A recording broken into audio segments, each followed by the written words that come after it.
como aumentar e acompanhar a produtividade, em especial de um time remoto, sem recorrer a monitoramento invasivo, considerando risco trabalhista, computadores próprios e baixa visibilidade. A real é que a gente não controla a produtividade nem no ambiente de trabalho presencial, né? Sempre foi um devaneio a gente achar que porque o cara está ali, a gente está fazendo, porque procrastinação, baixa produtividade existe desde que a humanidade existe, a galera enrola essa é a realidade, né? Talvez o remoto ele escancarou mais o problema ou escancarou mais o anseio do empreendedor e do líder em querer controlar, mas sempre foi uma falsa sensação nossa de a gente achar que a gente estava controlando. Então, o caminho, ele dificilmente ele vai para o caminho de apertar os controles. Eu até coloquei aqui, eu vou até começar pelo que eu não recomendo, né? Eu não recomendo a vigilância invasiva, cara, porque eu acho que esse é o começo do fim mesmo, porque isso, infelizmente, na cultura que a gente tem, na sociedade que a gente vive, expõe o empresário a um risco maior, e a gente precisa levar em consideração isso. Isso acaba que tem aquele lance que a gente precisa tomar sempre muito cuidado, que por conta dos maus a gente acaba implementando regras genéricas que prejudicam os bons. E olha que curioso, os bons, eles merecem autonomia. Eu não estou preocupado com o que a Verônica está fazendo, com o que o Kézia, com o que o Vitor, com o que as minhas melhores pessoas estão fazendo.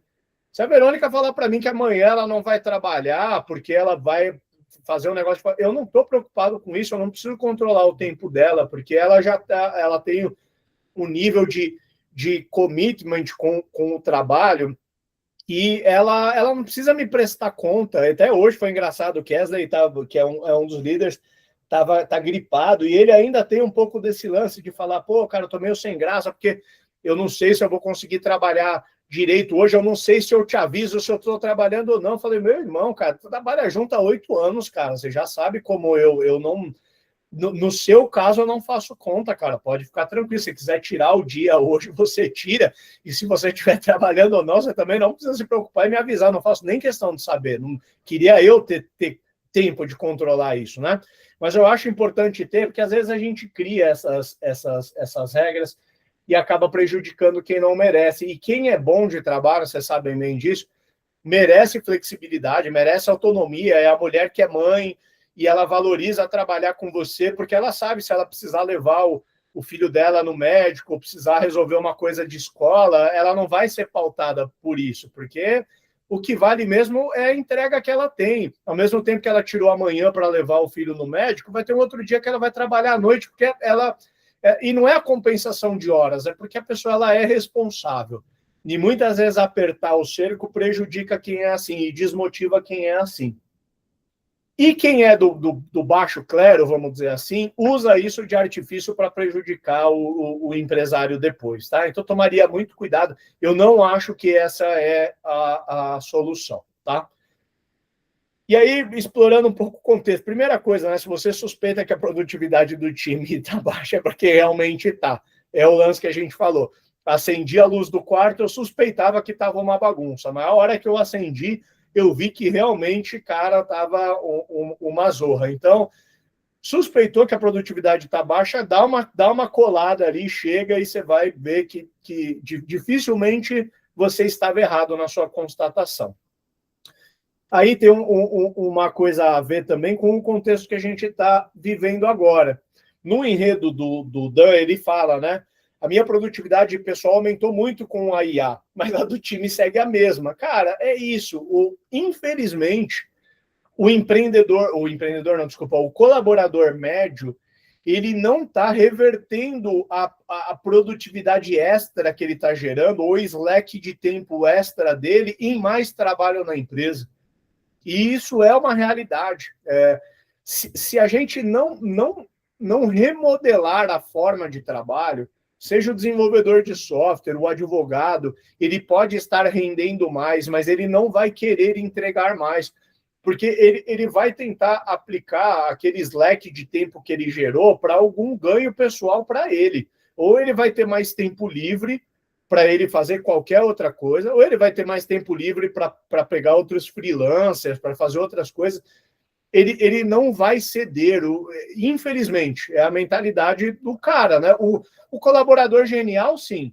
O colaborador genial, ele vai chegar, eu vou usar a própria Verônica de exemplo aqui, e ela vai falar, cara, eu não preciso mais ter 5 pessoas na minha equipe, velho, eu tô voando com o Cloud aqui, cara, tô cortando freela, tô numa jornada só que ela é uma em 10, infelizmente. A maioria das outras pessoas, o cara ele não vai reverter o ganho que ele teve de produtividade para a empresa, né? E a gente não consegue mudar essa mentalidade, né? E aí, bom, o que eu sugiro aqui, e eu acho que você, de certa forma, fez esse deep dive, porque você falou, né? A gente avaliou, metade dos processos que a gente tinha não eram processos ativos. E aí o camarada que estava com 400 processos dizendo, pô, me salva, estou respirando de canudinho, depois que limpou a base dele ali, falou, pô, meu irmão, você tem 150 processos, eu não sei avaliar de fora do universo jurídico se 150 é muito ou pouco, eu sei que depende também do tipo de processo, né? Se é processo mais contencioso é um volume, se é mais consultivo, pô, é um outro volume, mas aí entra na parte do negócio que vocês mesmos podem fazer. E a beleza é que com o IA, eu adoro fazer cálculo de capacity, tá? E a IA é muito precisa de gerar isso daqui. Vocês já devem provavelmente ter feito, se não fizeram, façam. Vai abrir Eu lá uma não. conversa. Diga aí. Não, eu não. Se você puder falar disso de capacity, que é uma coisa que eu não Claro, tenho a ideia. claro, cara. Assim, cara, capacity é uma das coisas que a gente tem que controlar dentro de todo o negócio. É um termo que vem de indústria, né? Basicamente, todo o chão de fábrica, ele precisa calcular qual que é a capacidade que ele tem de produção, né? Então, eu tenho lá, pô, sei lá, dentro da minha linha de produção, considerando as máquinas e os humanos que eu tenho a capacidade de fazer 1.000 peças do que eu vendo por mês. Essa é a capacidade da indústria. Eu não posso aceitar mais pedidos acima de 1.000 porque eu não tenho como entregar. E aí, para aceitar mais de 1.000, ou eu compro mais máquina, ou eu ponho mais gente, ou eu abro uma nova planta. Então, indústrias ficaram muito boas em calcularem o seu capacity. Como no universo de startup, de SaaS, a gente pega muita coisa emprestado, né? É uma visão muito americanizada das coisas. A gente tem o costume de calcular capacity. Talvez empresa de serviço que calcula a hora homem já tem esse costume, né? Fala, pô, eu tenho o que eu tenho para vender é a hora da minha equipe, né? Esse é o meu estoque, então eu preciso calcular. Eu sei que quando a gente não vende hora homem, fica um pouco mais subjetivo de calcular esse capacity. Mas dá para calcular com base no que é humanamente possível de fazer. Então, por exemplo, eu calculo o capacity de vendedor da Hamper. Eu sei que um vendedor ele dá conta de atender muito bem até 60 leads. 80 leads ele já começa a deixar a desejar, 100 leads ele faz merda, ele desperdiça. Então, existe um ponto ótimo. A mesma coisa um CS da Hamper. Se o cara atender 100 clientes, ele atende bem. Se ele atender 150, ele já começa a falhar. 200, ferrou, ele perde completamente a noção. E a beleza de usar a IA para isso é que a IA ela consegue consultar muita informação de mercado. Então, você manda ela fazer um research, ler artigos de internet, e provavelmente algum escritório de advocacia gringo ou brasileiro, ou alguma associação, alguma instituição já soltou estudos sobre esse tipo de coisa. Quantos processos de complexidade média um advogado sênior dá conta de cuidar ao mesmo tempo? Essa é uma informação que deve existir em algum lugar, e a IA poderia... E aí o que você vai conseguir calcular, Dan, é assim, dentro do escritório, vamos dizer que o Palincas ele gerencia 1.000 processos ativos. Dando um chute aqui, de uma complexidade que você vai entender como média, ou baixa, ou alta. E aí você vai dialogando ali com o Claude ou com o chat GPT, explicando, né, um pouco de como o escritório opera, e ele vai te dizer, ele vai te dizer, olha, para 1.000 processos ativos com essa característica, talvez você precisaria ter 3 advogados sêniores, ou 5 advogados pleno, né? E você vai também questionando as informações que ele vai te dando ali e vai refinando. Então, na hora de calcular esse capacity, você poderia imputar qual que é a complexidade dos processos, você pode imputar qual que é a senioridade das pessoas, porque é lógico, um júnior dá conta de um volume, um sênior de outro, para você ir chegando em quantos processos uma pessoa conseguiria carregar. E, principalmente, qual que é a lógica que justifica aquilo. Chegar no nível de assim, cara, um processo que, sei lá, tem quantos andamentos por mês? Um por mês? Não sei dizer, mas vai falar, pô, teve um andamento e demanda 3 horas de atenção de um advogado. Então, vamos assumir que um processo, no limite, ele consome 3 horas por mês de um advogado. Eu tenho X processos, que vai dar um montante de horas, isso representa um advogado precisando cuidar. É mais ou menos por essa linha que a gente chegaria no cálculo de capacity. Daí, tendo isso em mãos, você consegue confrontar um pouco mais com o time, porque você tem uma lógica que explica, e aí normalmente você vai perceber que o seu advogado mais produtivo, ele já trabalha próximo daquela lógica, ele não é o seu problema. Só que os advogados menos produtivos rendem metade do que o produtivo, e você paga às vezes a mesma coisa para aquele cara. Aí você vê que você tem um problema de capacity, porque você às vezes você está operando com mais gente do que você precisaria, ou pagando mais do que você recebe. E aí é que você tem que endereçar. Ficou um pouco mais claro? Ficou e deu uma baita de uma ideia aqui, porque, de fato, o volume é muito parecido com o que você falou, 1.000 processos, a gente tem as pessoas alocadas por isso, e o andamento, hoje, o processo, ele anda muito pouco, né? A justiça, ela é lenta. Então, eu chutaria, mas a gente consegue indicar, porque eu consigo que o Cloud veja o Astrea. Isso que é o mais interessante. Ele faz o cruzamento e eu consigo ter exatamente a média de quanto o processo anda por mês. Eu consigo ver todos agora.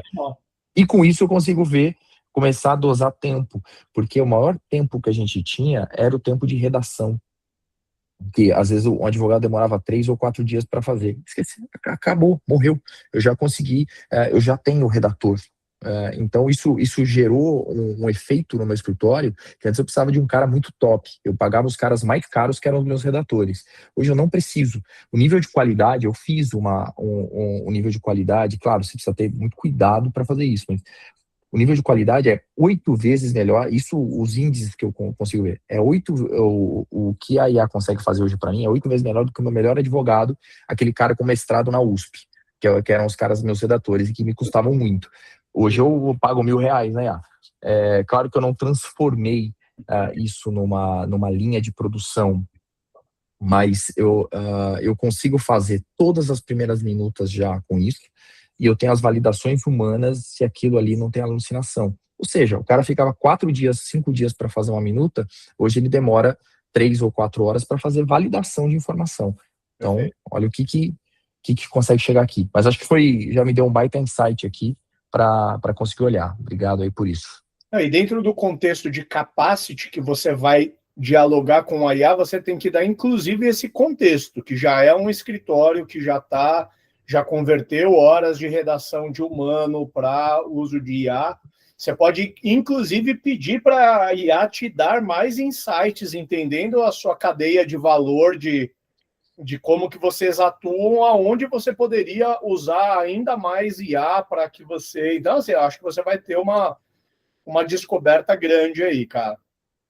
Isso é transformador, cara. Depois que a gente tem esse grau de consciência, muita coisa muda para a gente.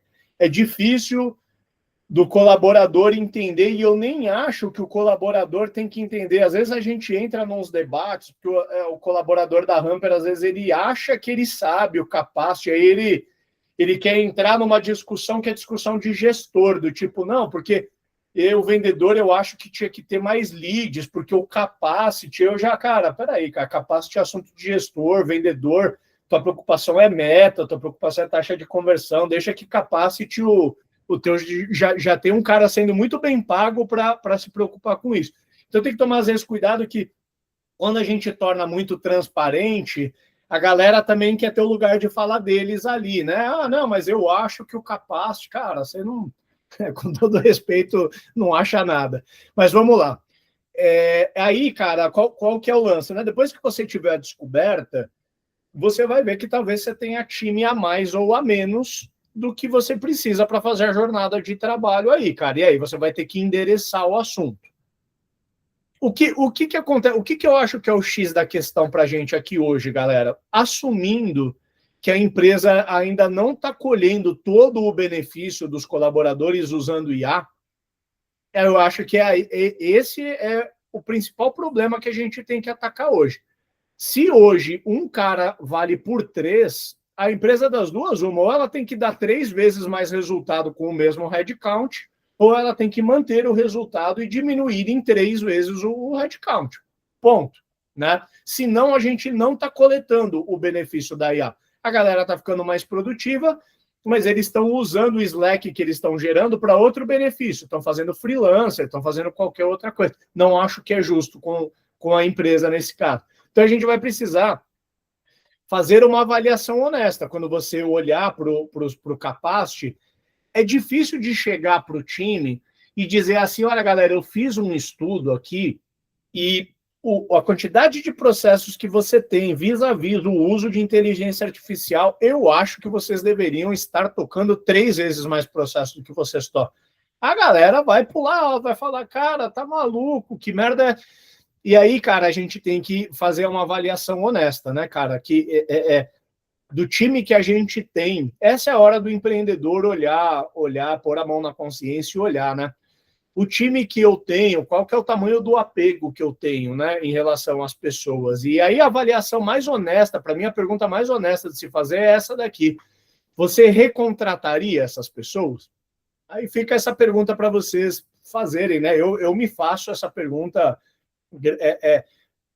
sobre as pessoas do meu time direto, né, cara? Às vezes me bate no teto para mim e eu falo, cara, beleza, eu gosto da pessoa, gostei da pessoa até aqui, mas conhecendo ela aqui agora, para o momento que a gente está, eu reafirmaria o meu compromisso com ela agora e contrataria ela de novo, se fosse o caso, porque se não, já considera trocar.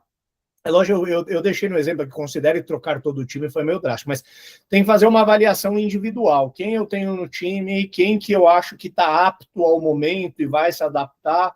Cara, quem não está, para eu não ficar dando murro em pedra, porque é cansativo para o empreendedor. Um highlight, né? Eu acho, vamos dizer que o Palincas Advogados chegue à conclusão de que hoje a média de produtividade de um advogado é cuidar de 100 processos por mês, só que, né, com o uso da IA e fazendo o cálculo de capacity, apontou que, na verdade, a produtividade de um advogado poderia chegar a 300 processos por mês.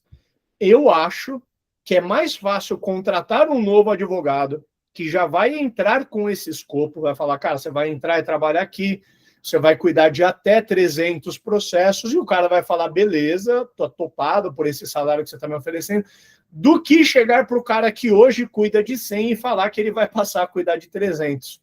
Talvez 1 a cada 10 toparia feliz, fala, não, eu entendo, eu vou usar IA e esse é o caminho, tamo junto. A maioria vai falar assim, pô, tá maluco, eu vou trabalhar o triplo da produtividade pelo mesmo salário, tá maluco, né? Então, eu acho que tem que fazer essa avaliação e eu acho que essa é a hora de reavaliar os times que a gente tem sem dó, até porque as pessoas elas estão avaliando as hipóteses delas também. Tá todo mundo considerando se vai mudar de emprego, se vai empreender, né? A IA não está mudando só para o empresário, está mudando para o colaborador também, né? Aí, se o time atual tem salvação, ou a empresa depende dele, né? O que é ruim, mas é uma realidade que a gente tem que confrontar, que às vezes é assim, cara, beleza, eu cheguei à conclusão de que eu não recontrataria ninguém da minha equipe. Mano, não posso mandar todo mundo embora, porque gostando ou não dessas pessoas, hoje elas fazem a operação minimamente funcionar. Mas aí você faz um plano, né?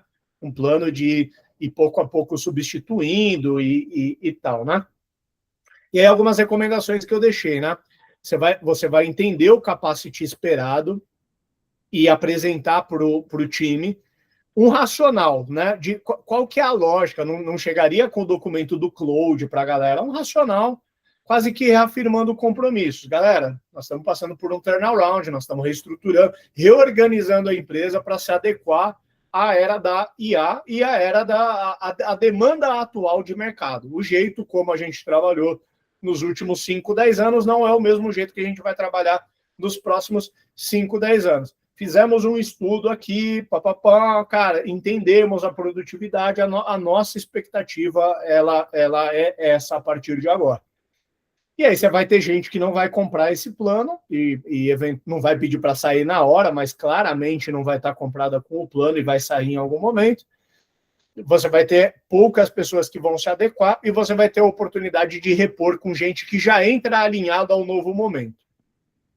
Outra coisa que eu faria, no lugar, eu vou sempre reforçar, eu jamais iria para o caminho de colocar coisa que mede se o cara está clicando ou não. Putz, eu nunca iria para o caminho de medir esforço, eu sempre iria para o caminho de medir produtividade, que são coisas diferentes. Se você já usa o Astrea, talvez seja uma forma de medir o throughput do time, né? O throughput é outro termo que vem de indústria, né? Throughput é se eu tenho capacidade de máquina e de gente para entregar mil peças por mês, eu preciso garantir que o throughput diário, né, aponta para eu gerar, ou seja, todo dia eu tenho que entregar 1/30 avos daquele objetivo. Esse é o throughput. Na Hamper, a gente, durante muito tempo, atuou com os desenvolvedores meio que fazendo a moda deles, né? Fazia um scrum deles, dava os pontos deles, e entregava o que eles bem queriam ali, e a gente tinha que engolir essa, né? Agora a gente mede throughput. Toda quarta-feira eu sento com o CTO e com o líder de produtos, os caras põem na tela lá um quadro para mim, e eu não preciso ver se o dev está clicando ou não, ou quantas linhas de código ele está escrevendo ou não. Basicamente, eles explodem a demanda do time e falam assim, o dev tal tem 30 atividades para entregar essa semana. Hoje é quarta-feira, ele já entregou 15, então ele está dentro do... E é isso, a gente mede a entrega do cara. Se ele enganou e começou a trabalhar às 11 da manhã, ou ele levou o filho dele, pouco me importa se ele está clicando ou não, ou logando na hora ou não. Me importa o que ele está entregando. É lógico que a gente tem colaboradores que tem que estar disponível no horário do cliente, e aí o horário faz diferença. Um CS da Hamper, por exemplo, não pode falar, hoje eu não trabalhei, eu vou compensar de madrugada. Não, porque de madrugada o cliente não está lá para você falar com ele, né? Então, tem algumas áreas ou funções que têm contextos diferentes. Aí só tem que adaptar isso ao contexto da pessoa. Uma outra dica que eu daria é fazer check-in e check-out diário. Essas coisas elas não anulam uma a outra. Então, imagina que para o Palincas Advogados é importante para o escritório que no máximo 9 horas da manhã todo mundo esteja trabalhando. Então, o que a gente vai fazer? 15 para as 9, a gente faz um check-in. Abre todo mundo, está todo mundo remoto, abre um Google Meet como esse, bom dia, galera, vamos repassar o trabalho do dia, ó, a gente tem esses processos aqui para atacar, é isso que a gente vai fazer, beleza, tá claro para todo mundo, fechou, bom dia para todo mundo, um abraço, pau, todo mundo vai trabalhar, vamos dizer que o expediente termina 18 horas, 15 para 6, vamos fazer um check-out, galera, o que a gente combinou hoje de manhã que a gente ia fazer era isso, fulano, como que rolou? Pô, rolou conforme combinado, o outro, putz, não, tive aqui um empecilho, acabou travando, o processo que era para ir para frente hoje, não vai, ficou para sexta-feira, beleza, e aí você cria uma prestação de conta que não é um teto de vidro, porque o assunto não é saber se o cara estava ali ou não, ou se o cara se ausentou por 1 hora ou não, isso pouco importa. É mais ligado à entrega, né? Avaliar o que foi entregue, o que não foi e por que não foi, tá? E, por fim, deixei uma hipótese para pensar, que é lógico que você já pensou isso várias vezes e talvez já até pratique, mas pensando no incentivo financeiro do cara, né? Existe a possibilidade de, ao invés de pagar um fixo, um fixo grande para o cara, pagar um fixo menor e o cara ter uma taxa por volume de processos que ele opera, alguma coisa assim, porque daí alinha um pouco mais os interesses com o cara ele vai trabalhar em mais processos, mas talvez ele ganhe mais, aí precisa ver se também se essa seria a intenção do escritório, né, atrelar tanto assim a remuneração da pessoa, mas é também uma forma de você associar a remuneração à produtividade da pessoa, que para mim é o mundo ideal. É o vendedor que ganha por venda realizada, é o CS que ganha por cliente atendido, é o advogado que ganha por processo que ou ele administra, ou que ele encerra, ou por qualquer outra forma de medir sucesso, né? Vai ter ideia. Não tinha pensado, não. Acho que o mercado não trabalha assim, mas dá para construir. As coisas no seu mercado são diferentes. Os advogados, eles são CLT ou eles são associados a algum outro modelo? Associados. Existe escritório grande, por exemplo, para tirar essa contingência, acaba jogando CLT, o cara pleno para baixo, porque o sênior acaba ficando muito mais, o risco é menor, embora o valor seja maior. Uhum. O meu caso é associado. E aí eu uso meio que uma máxima de mercado, né? Porque em advocacia dificilmente os caras processam os escritórios. Então a gente acaba, é um regime que traz mais flexibilidade e não tem um risco atrelado como qualquer outra empresa. Eu tenho muito mais risco com as pessoas que trabalham em casa, babá, diarista, essas coisas, Sim. do que com as pessoas que trabalham todo dia comigo no escritório, né? Isso per se já te dá uma liberdade um pouco maior, né? A CLT é bem difícil de trabalhar com esse tipo de coisa.